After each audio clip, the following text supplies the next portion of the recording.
the Supreme Lord said, Ahimsat satyam ashteyam shangurira sanchaya ashtikyam brahmacharyam cha maunam shtaryam kshamavayam shaucham japastapo homo homa shradatityam matarchanam tirtattanam pararteha tushtir acharya sevanam ete yama sani yama abha yordva dasha smrita Pumsa upashitas tata yata kaman duhantihi.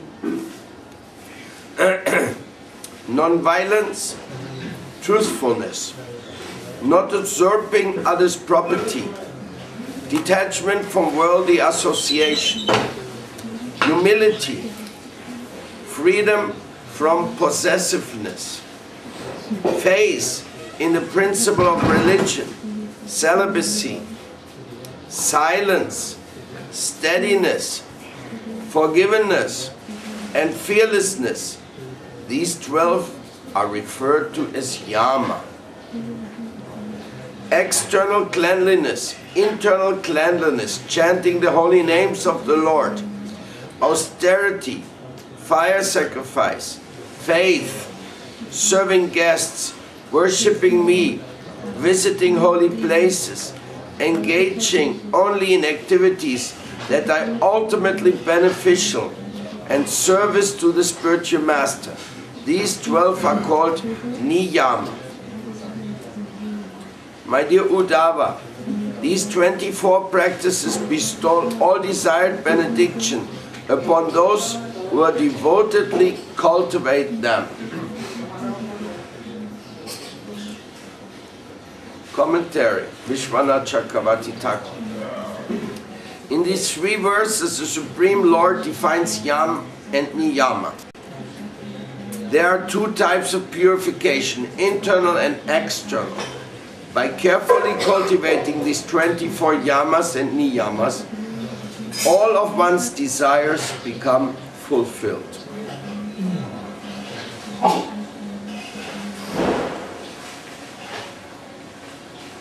Purport.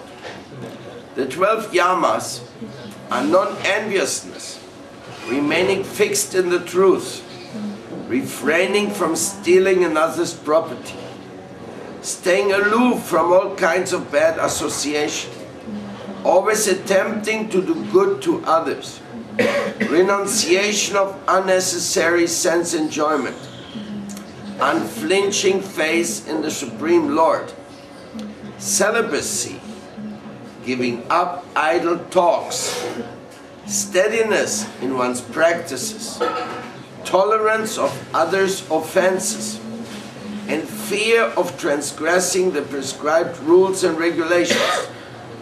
These 12 niyamas are external cleanliness,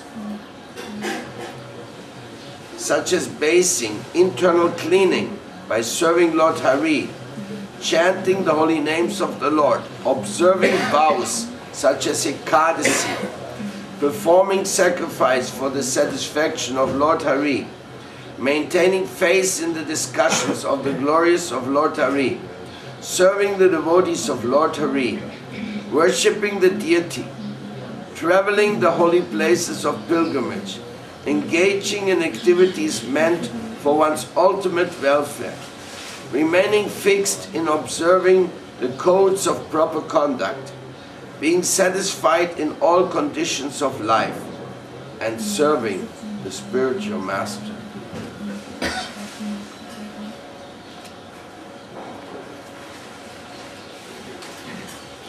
Full concentration of the mind on me constitutes mental equilibrium, and complete control of the senses is self-control.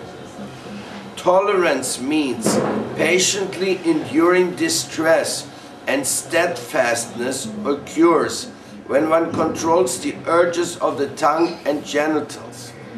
The greatest charity is to give up all envy towards others, and renunciation of sense gratification is real austerity.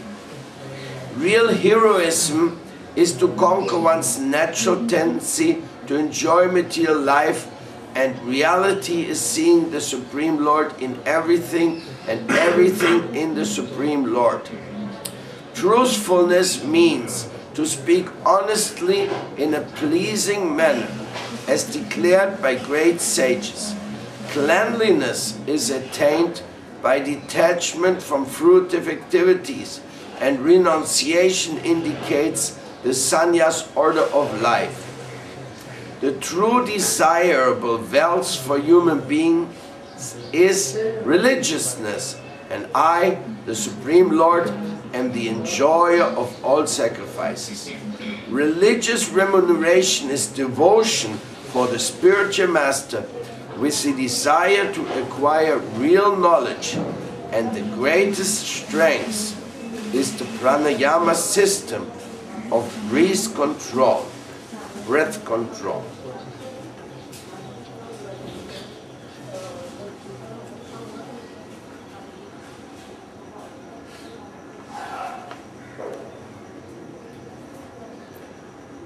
Actual opulence, or bhaga, is my own nature, in which I exhibit the 6 unlimited opulences. The supreme gain of life, or labha, is devotional service unto me. Actual education, or vidya, is to remove the conception of duality from the mind of the conditioned soul. Real modesty, or ri, is to be disgusted with abominable activities.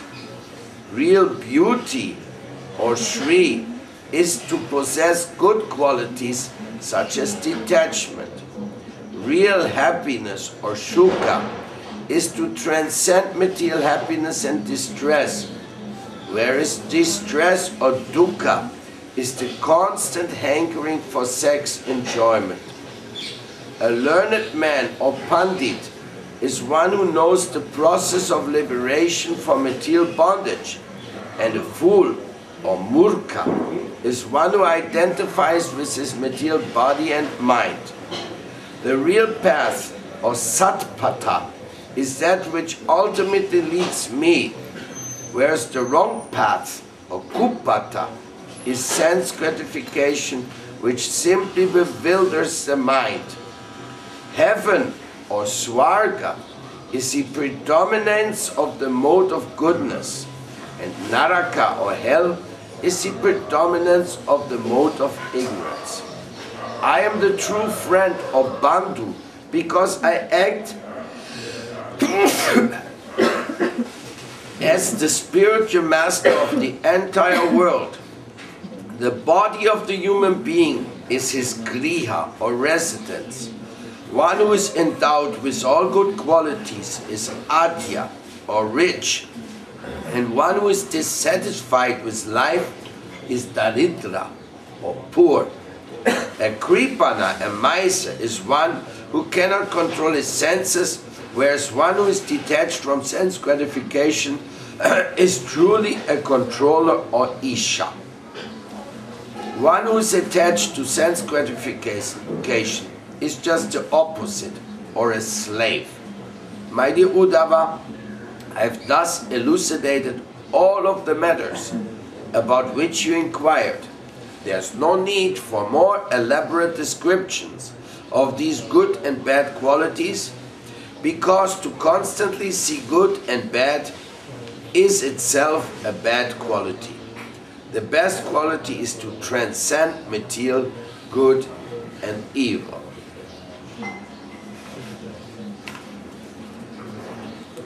Because commentary. Because compassion is recognized throughout the world as an exalted quality, the Lord has not described it here. Actually, bhaga, or opulence, is possessed by the Supreme Controller.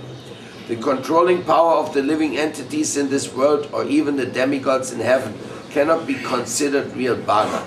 Attainment of devotional service to the Supreme Lord is one real asset, not his children, home, and so on, which are all subject to destruction.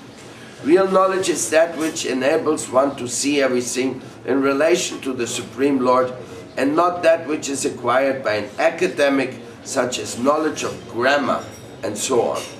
The word re means to feel disgust at the mere thought of sinful activities and not mere shyness.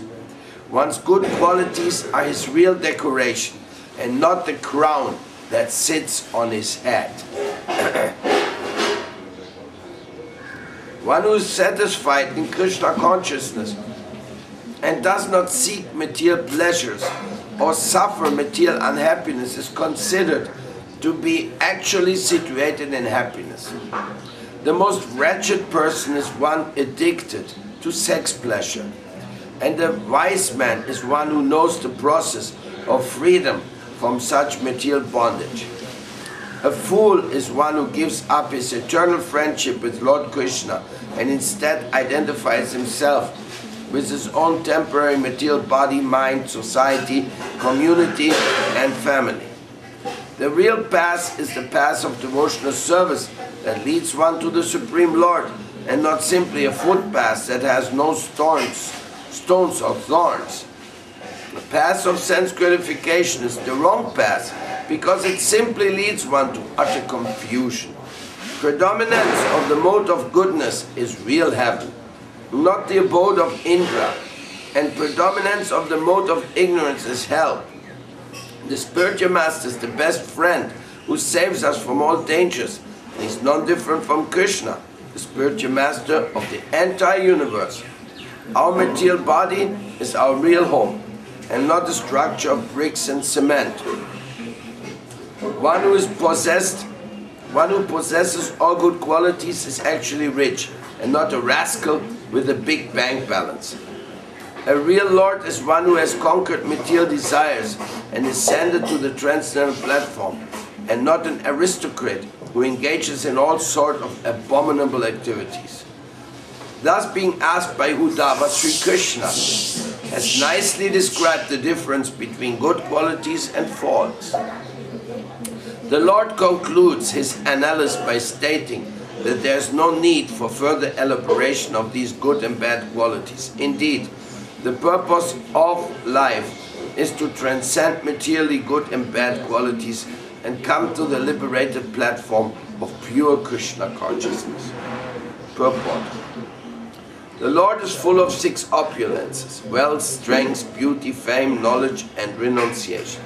The supreme accomplishment is when one engages in the service of the Supreme Lord. To remain aloof from the material conception of life is fruit of actual knowledge. To indulge in sinful activities unrestrictedly is the most wretched condition of life. To spontaneously abhor sinful life is a sign of true modesty. Good qualities are the actual wealth of the living entities. To give up the quest for sense gratification and achieve satisfaction due to love for the Lord is real happiness. The lust for material enjoyment produces limitless distress. Possessing knowledge of how to free oneself from the bondage of material existence is real learning. To identify oneself as a gross and subtle material coverings is utter foolishness. The true path of life is the one shown by the spiritual master, whose coming in disciplic succession and thus authorized by the Supreme Lord. The wrong path is a life of sense enjoyment which simply leads to the bewilderment of one's mind. A predominance of the mode of goodness is real heaven, and a predominance of the mode of ignorance is real hell. The Supreme Lord and the spiritual master, who is the eternal servant of the Lord, are one's real friends. The material body is one's actual place of residence.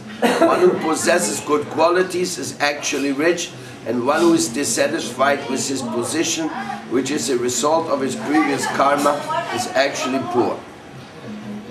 Sense enjoyers, those who with uncontrolled minds and senses, and those who are overwhelmed by greed, are truly misers.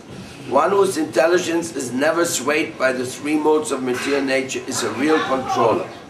One who acts under the influence of the 3 modes of material nature is controlled and dependent. To look for material qualities and faults is itself a fault. While cultivating transcendental qualities, one should give up the habit of finding faults in others. Thus ends the translation of the 13th chapter of Udhava Gita, entitled The Perfection of Spiritual Knowledge, with a commentary of Srila Vishwanath Chakravarti Thakur and chapter summary and purport of Srila Bhaktisiddhanta Saraswati Thakur Prabhupada. Guru Parampara Ki Jai.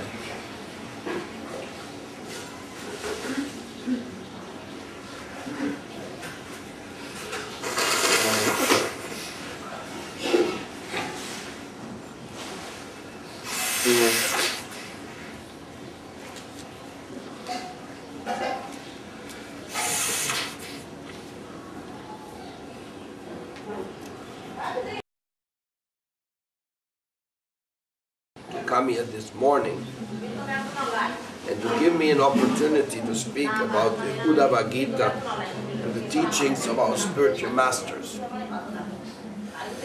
That is a great opportunity for my soul to purify myself. This is very delightful.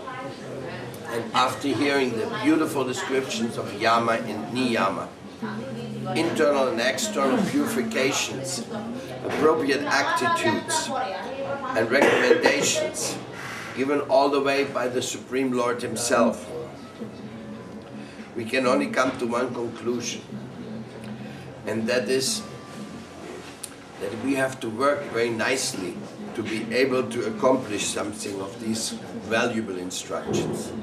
It is not something which you can accomplish just by reading a few books, but you have to actually work on yourself, just like a carver.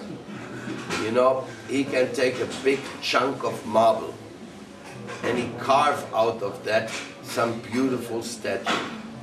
How is it possible? Well, he has to remove everything which doesn't belong to the beautiful statue.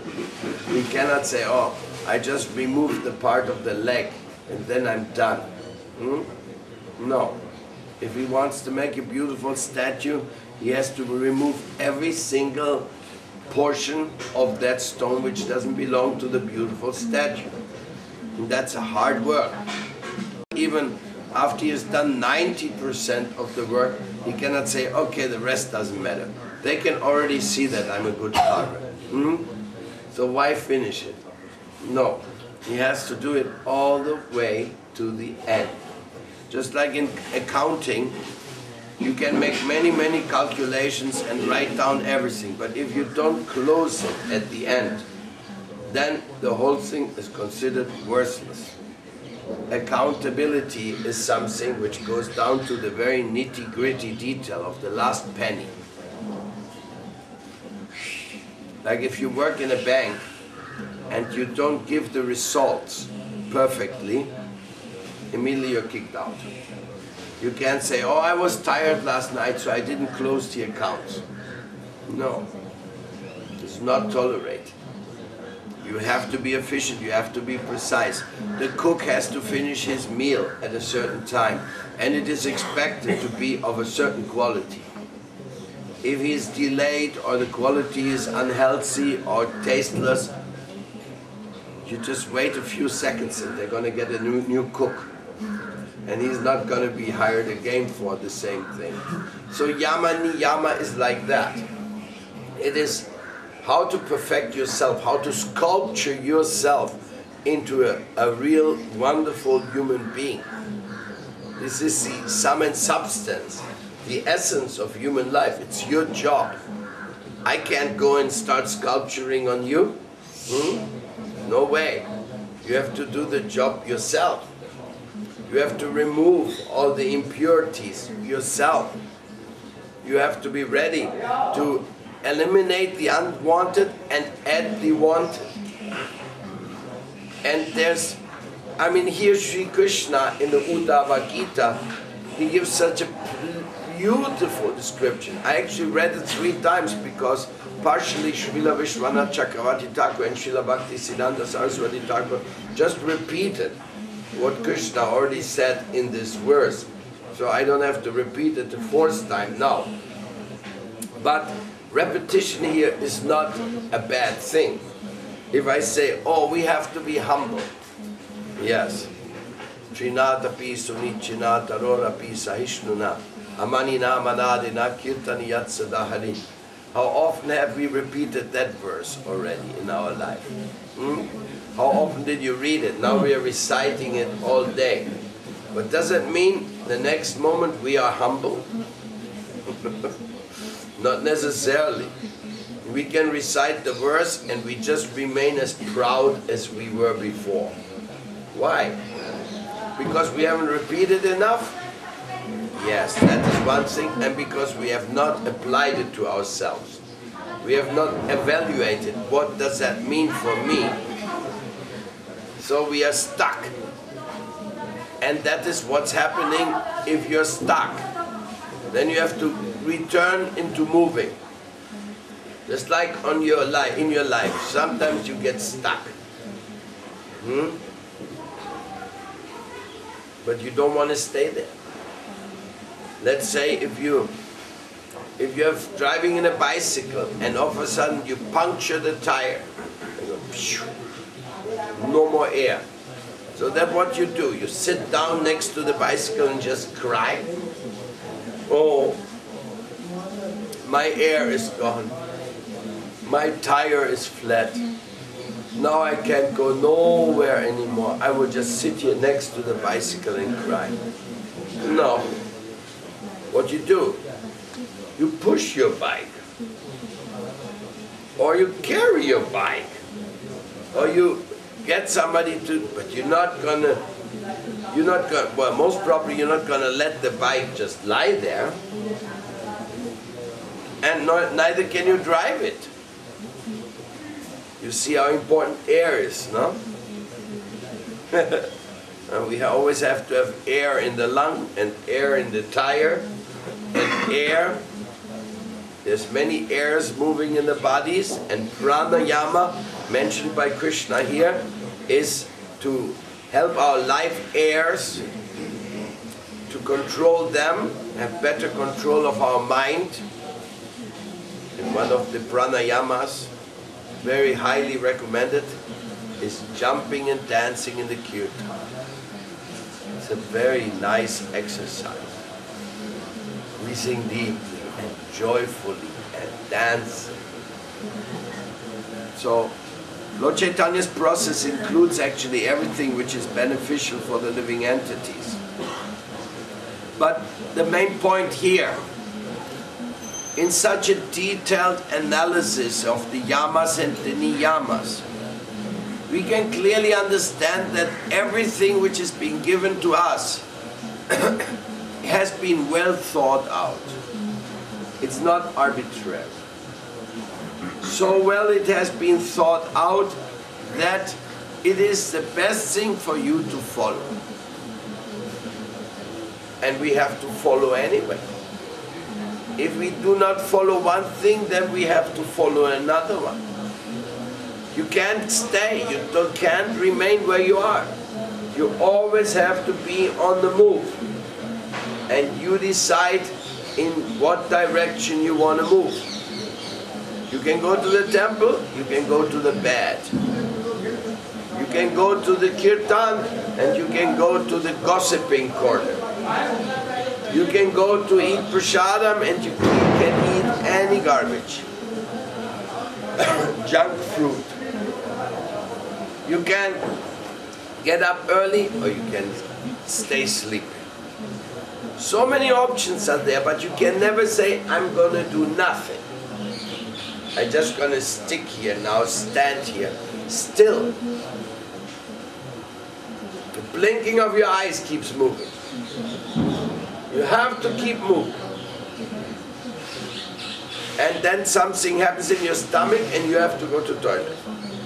So you have to move.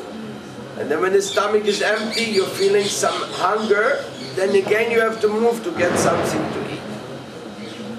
So all life is moving. But busy making progress, you forget to wonder why. What life is in the first place. But why? Because you die. you will die. So what is all your progress all about? What are you getting in the meantime? So we are running, and we don't know where.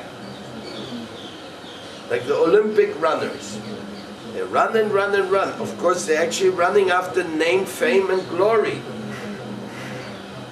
So that's why they're running. 1,000-meter run, 10,000-meter run, 48-kilometer run, marathon. So that's a good run.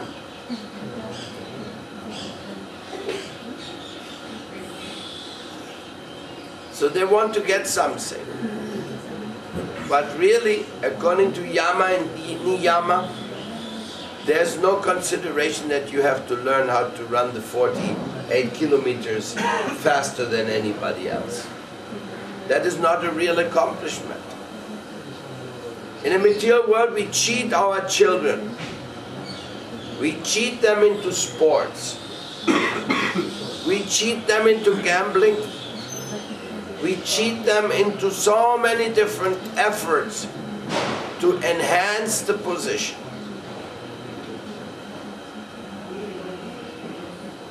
Just nowadays, the politicians, they want to be elected.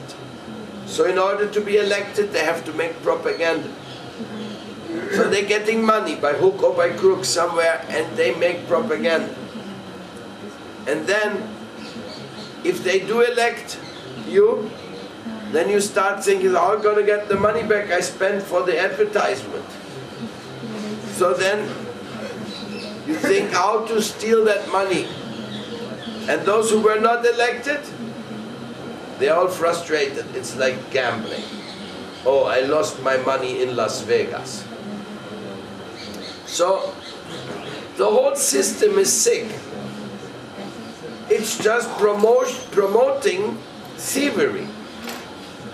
Everybody wants to take advantage of the other. And what do they do so that they get elected? They make promises. Oh, I will do, I will do, I will do. But their promise is just to get elected, not to really do what they promised to do. So therefore, instead of doing what they promised to do, usually they do other things, which are not very good. They take up the taxes, they make contracts, like the Bofors scandal. There was in India $1 billion contract for military equipment, bought from India, from Sweden, and millions and millions of dollars in bribery. So this is just an example of what's going on in this world. Cheating. Yama and Niyama, that's not popular. If you tell them these principles Lord Krishna just gave to us in this morning in Udhava Gita, they become very bored. They say, oh yes, yes, yes, yes. Previous times. Nowadays we are very modern. We follow different principles.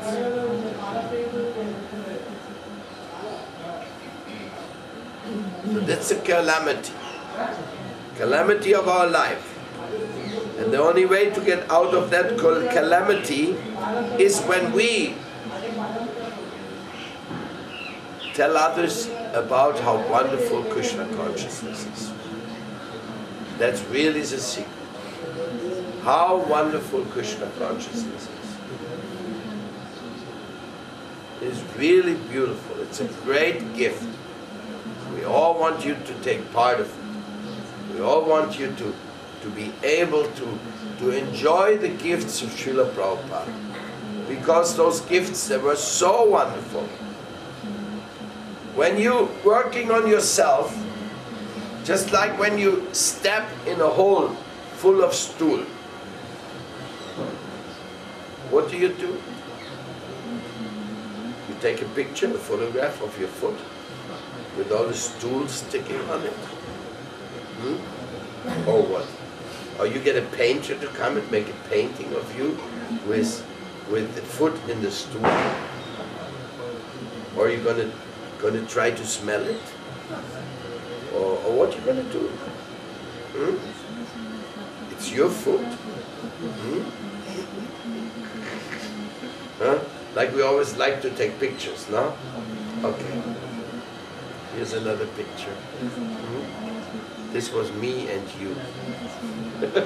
But when you're dirty, do you like to take a picture of yourself really dirty?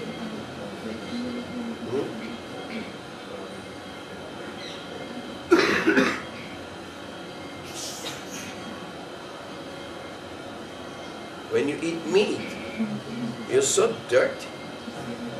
A dead body coming from a ghastly slaughtering scene is actually going down your throat into the stomach, spreading the putrefying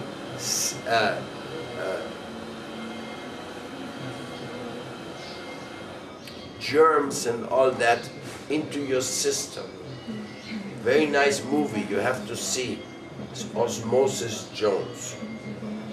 That shows perfectly what happens inside your body when you eat meat and garbage. It's a very, very well done movie. Quite unique. So, have you seen it, Gokeshava?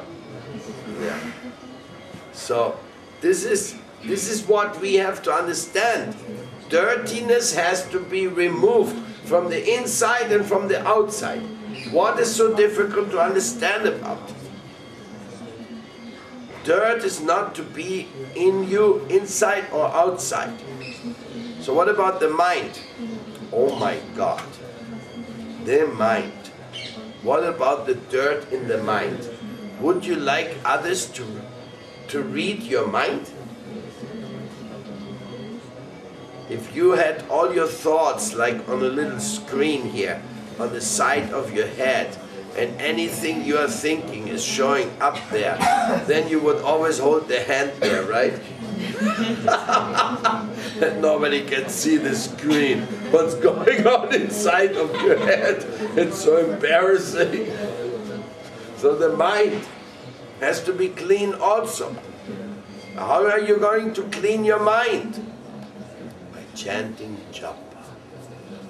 Hare Krishna, Krishna Krishna, Hare Hare, Hare Rama, Rama Rama. Once they were asking a Russian pilgrim, famous book, biography of a Russian pilgrim. They asked him, why are you always chanting the names of God? He was chanting the name of Jesus, an Orthodox Jesus prayer. He said, well, whenever I chant, I'm not talking nonsense. It's a very reasonable answer, no? When you're chanting Krishna's name, you're not talking nonsense. When you're talking about Krishna, you're not talking about Maya. When you are engaged in the service of the devotees, you're not engaged in the service of your senses. And as far as sex is concerned, there's only one sex which is blessed, which is that sex is for service of humanity, by offering a child to the world who can do some service and you're going to look after him. Otherwise, it's just another big illusion. Illusion, confusion. And in this way it goes on, life after life. So, it's so clear.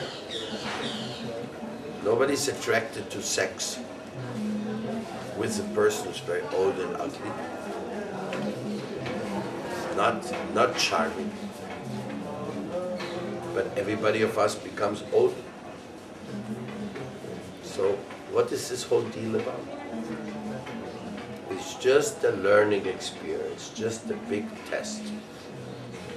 Are you going to have spiritual sex or no sex? Either solution is good.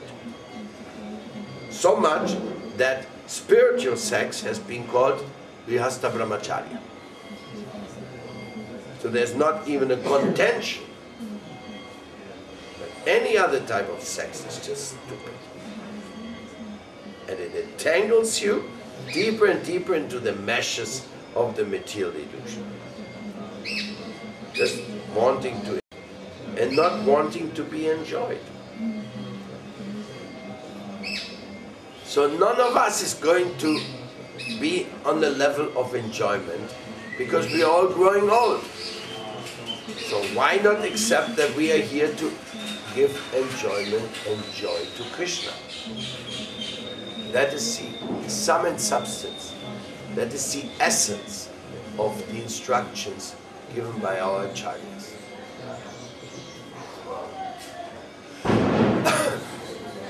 The real joy of life is to give joy.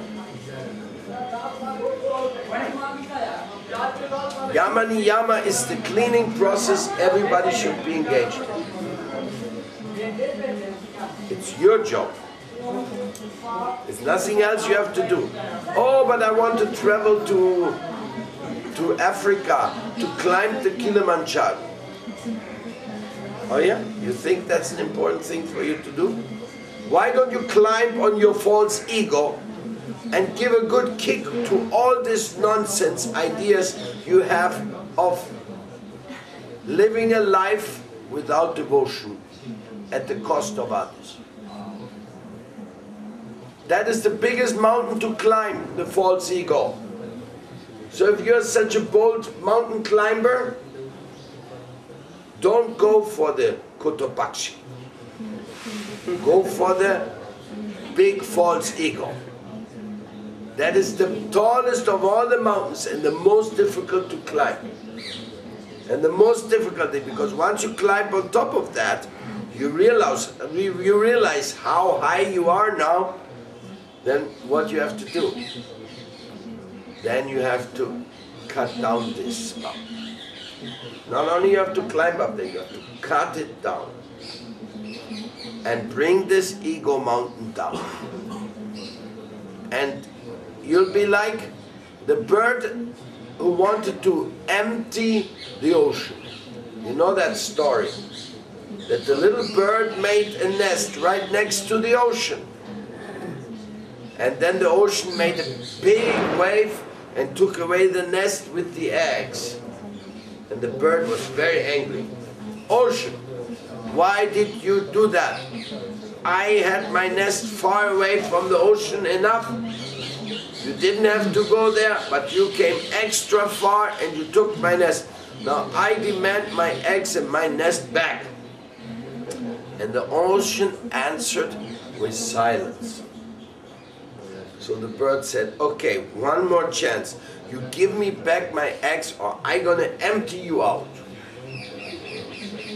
The ocean answered with waves. So the bird said, okay, that's what you are? That's how arrogant you are, Mr. Ocean?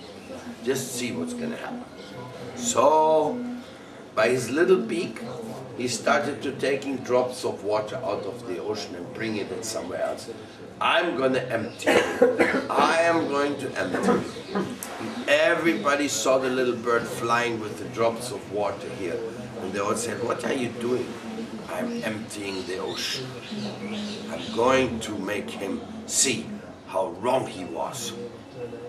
And everybody talked about, did you hear that? Did you see little bird? Little bird wants to empty the ocean. That's a good one, no? Everybody, but the bird was not frustrated. It just kept doing his job, emptying the ocean, emptying the ocean.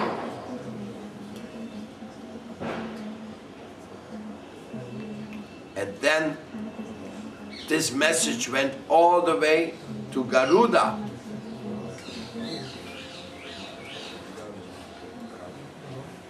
And Garuda is the king of the birds. Also a very powerful servant of Sri Vishnu. He's the carrier of Vishnu. And whatever Garuda wants is his high power. So when Garuda heard about his little brother, the bird, he came to see him, and there he was, beak, beak, big, big. And he said, so you're trying to empty the ocean? Yes, Bird says, because the ocean took my eggs away. Okay. Garuda said, let me talk with the ocean. So Garuda went to the ocean and spread his wing. He says, if you don't return the eggs, I'm going to help emptying you out. And the ocean became very frightened. Oh, if Garuda say like this is very, very, very dangerous. So quickly the ocean returned the nest and the eggs to the bird. So this story is being told to those who are trying to cut down the mountain of the ego, which is so tall and it looks like you'll never be able to do it. But if you take shelter of Sri Hari and the spiritual master and serve them, you will all of a sudden find some extraordinary help coming towards you. And the ocean will become like the water contained in a calf's hoof print.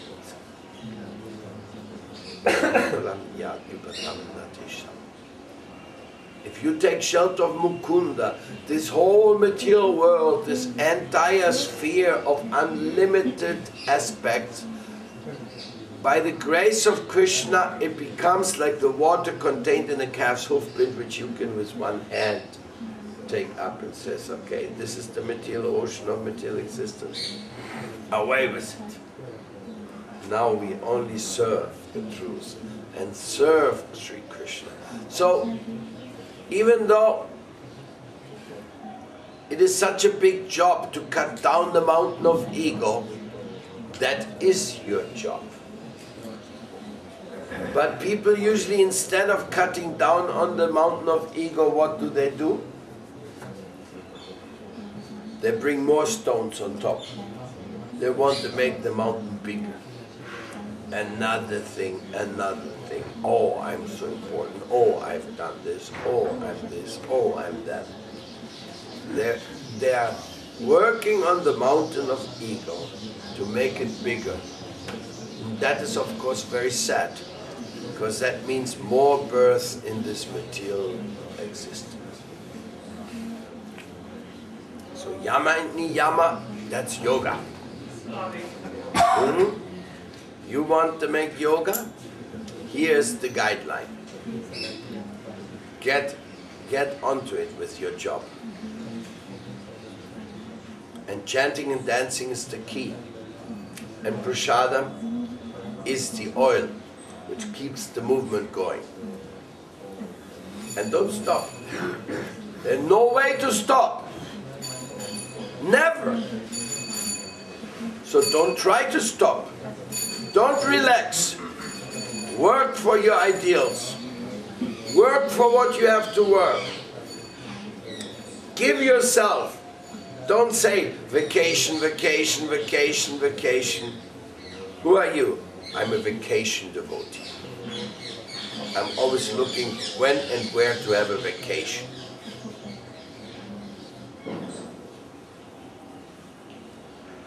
I mean, going to Janmashtami festival is also kind of a vacation, spiritual vacation. Devotees have enough festivals, you know, but the basic things of life is not festival. The basic things of life is hard work for your ideals. And make them work. And make them work with full determination. When you're in the tendency of spacing out, wasting, only doing something if you're obliged to do, always trying to escape, like Srila Bhakti Vallabha Tirtha Maharaj, he once gave an example. He was saying that there's different types of devotees. I forget how he put it, there was so many points, but it was very funny. He said there was the one devotee, when you give him a service, he says yes, yes, and he goes, turns around, and gives the service to somebody else. Huh? That was one type of devotee. Then there was another type of devotee. He'll say, yes, yes, I'll do it, and he runs away, and he comes back 3 days later. There was another one devotee. You remember more details, Swami B.A? He gave a name to it. The boat. Huh? The boat. The boat? Fire. Ah, yeah, the arrow. Arrow. The arrow devotee. He runs away, never comes back. Huh? Runs away, never comes back. Never comes back when he's sent for a service. Huh? Mm.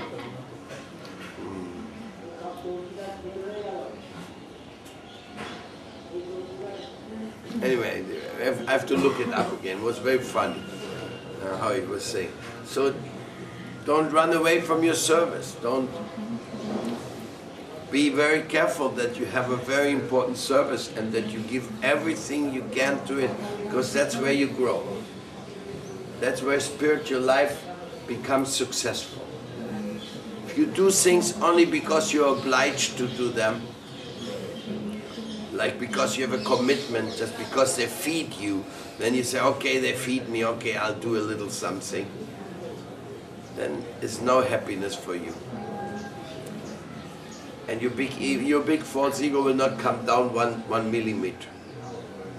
Only when you work for the sweet will of Krishna with all your life and all your soul, and you really want, I mean, let's think about it carefully. What does that mean for the seva in Colombia? Wow, it means that you really have to work hard. Really have to work hard to make this the best publishing house and service to the whole Colombian community. What does it mean in Gornitai? That has to be such a center of learning and training up devotees like we have never seen before. Very nice. What does it mean in Bulgaria? It means that we have to do everything possible that the Bulgarians find out more about the nectar of devotional love. Somehow that's why we are there. To teach about devotional love, to teach about the Udhava Gita, to teach about the Bhagavad Gita. That's why we are there. In one way or another, and to hear about the Holy Dham, and to hear about all these wonderful things which you can do in this world. What does it mean in German? Well, the Berlin ashram has to really start getting moving to be a center of spiritual joy in this dark, gray city there. That there's one place where you can chant and dance and meet sincere, loving devotees. Ecuador, Hungary, Spain. Wow, it's a pioneering work to be done in Spain. Really, really big, because we know that there's many people in need of Krishna, and our Maharaj will go there and will give them a lot of examples and new ideas and enthusiasm. In Vrindavan, Paramahansa Maharaj, Lokeshava, so many things have to be done. We are just starting, no? Just starting our mission here. Is just becoming a little bit more relevant. So nice. So nice to see the devotees in their plans. Swedish yatra. Everywhere where you go, if you want to do something, you have to really spend your energy to make it a success. And then at the same time you will be blissful. You can see that when devotees do their service attentively, they are feeling great joy. So learn from that. And any questions about this topic? Please go ahead.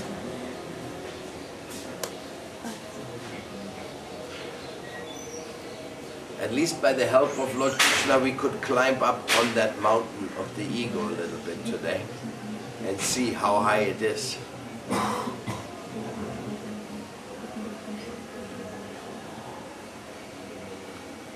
In Argentina, they tell a joke. They said, if you want to give up your life, just climb on the mountain of your false ego and jump.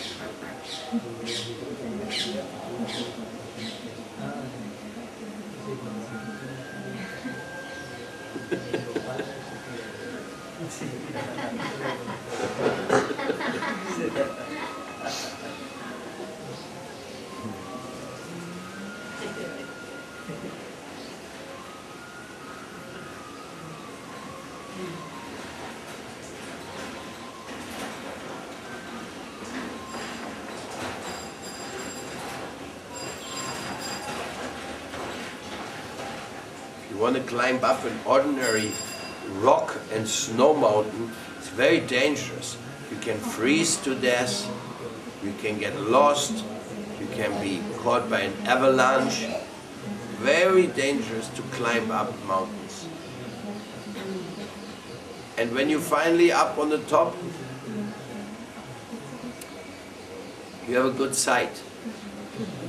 That's all you have.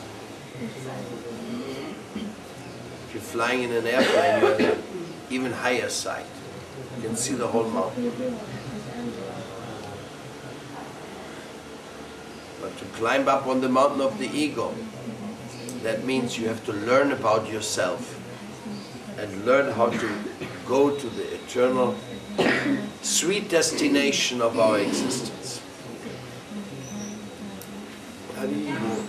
Any questions?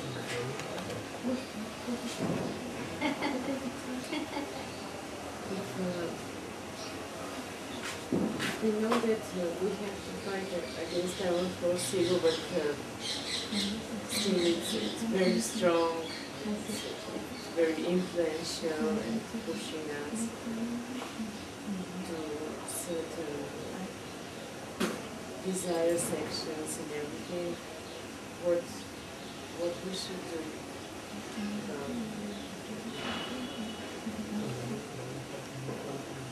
Cutting. Krishna, Krishna, Krishna, Krishna. What else can you do? When you have a lot of dirt on your body, what you do? Ah, too much, let's leave it there. No? Nobody of you has dirt on your body. Why? Because you always clean it off. Now about the mind, that's more tough. No? So the mind has to be cleansed by a lot of chanting and by a lot of service. It's the only way. What else can we expect? The mind is not just going to give up.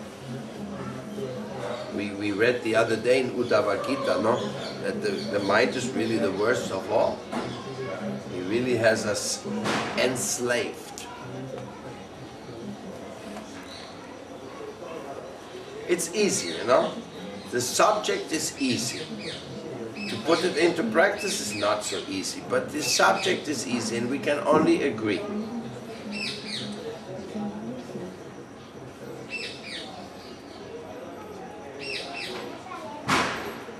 You see in this chapter, many times the word sense gratification was used. No? So to gratify our senses with anything which is not good for us, that's not pleasant to God. But this is what the whole world is all about. Publicity for sense gratification. Everybody's saying sense gratification, sense gratification, sense gratification. And we are also submissive. We are trying to satisfy our senses. But they are such rascals, they are never satisfied.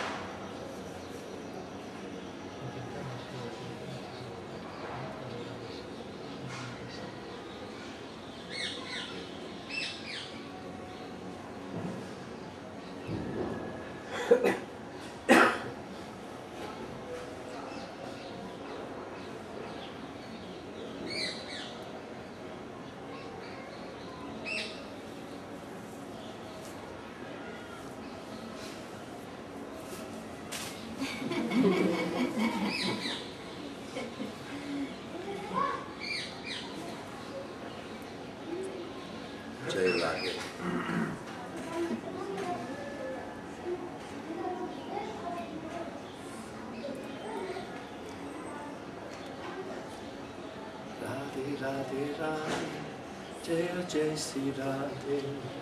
Radhe Radhe Radhe, Jaya Jai Sri Radhe. Hari Haraya Nama Krishna, Yadavaya Namaha. Hari Haraya Nama Krishna, Yadavaya Namaha. Yadavaya Madhavaya, Keshavaya Namaha. Yadavaya Madhavaya, Keshavaya Namaha. Gopala Govindaram, Simadhusudan. Gopala Govindaram, Simadhusudan. Giriradi Gopinath Madanam Mohan. Giriradi Gopinath Madanam Mohan. Hariyadaya Nama Krishna, Yadavaya Namaha. Hariyadaya Nama Krishna, Yadavaya Namaha. Yadavaya Madhavaya, Keshavaya Namaha.